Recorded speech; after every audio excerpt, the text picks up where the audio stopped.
ప్రకాశం జిల్లాలో రాజకీయాలు హాట్గా మారాయి. ఈ వేడి రోజుకు పెరుగుతూనే ఉంది, కానీ ఎక్కడ ప్రశాంతంగా అడుగులు వేస్తోన్న దాఖలాలు మాత్రం కనిపించడం లేదు.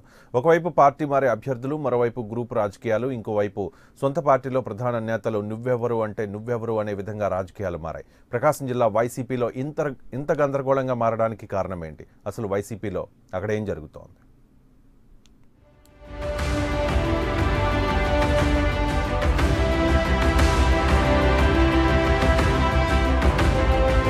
బావ బ్రతుకును బామ్మర్ది కోరుకుంటాడు అని ఎప్పటి నుంచో వస్తున్న సామెత. కానీ ప్రకాశం జిల్లా వైసీపీలో మాత్రం అందుకు భిన్నంగా తయారైంది. ఒకరు మాజీ మంత్రి అయితే మరొకరు ప్రస్తుత ఎంపీ. ఇద్దరు స్వయానా దగ్గరి బంధువులే అయినా మాటలు మాత్రం నువ్వెంత అంటే నువ్వెంత అనుకునే స్థాయికి ఇద్దరి మధ్య విభేదాలు తయారయ్యాయి. చివరకు నా జోలికి వస్తే బాగుండదంటూ బాలినేని, వైవి సుబ్బారెడ్డి కాలు దువ్వుతున్నారు.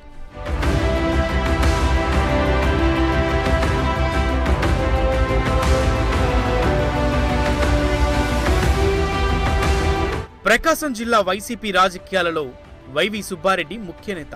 జగన్మోహన్ రెడ్డికి స్వయానా బాబాయ్. అంతేకాకుండా రాజకీయంగా ఇతరితర విషయాల్లో తన మాటలను చాలా పొదుపుగా ఉపయోగిస్తూ ఉంటారు. కానీ ఏమైందో ఏమో గాని వైవి సుబ్బారెడ్డికి కోపం వచ్చింది. అంతే, మాటలు తూటాల్లా దూసుకువచ్చాయి. నా వేగానికి అడ్డు వస్తే అంతే సంగతులు అన్నంతగా పదునైన పదాలతో బామ్మరిది బాలినేని శ్రీనివాసరెడ్డి టార్గెట్గా మాటల తూటాలు వదిలారు.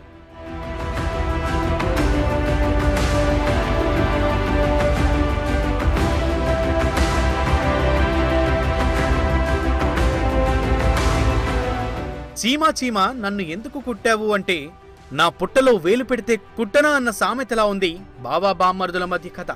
కొద్ది రోజుల క్రితం దర్శి నియోజకవర్గంలో జరిగిన సమావేశంలో వైసీపీ ఒంగోలు పార్లమెంట్ అభ్యర్థిగా మాజీ ఎమ్మెల్యే బూచేపల్లిని బరిలో నిలబెడతామని బాలినేని కామెంట్ చేశారంటూ, దీంతో పాటు మాగుంట శ్రీనివాసరెడ్డిని వైసీపీలోకి తీసుకువచ్చి ఒంగోలు ఎంపీగా నిలబెట్టాలి అనే విధంగా పావులు కదుపుతున్నారని సమాచారం.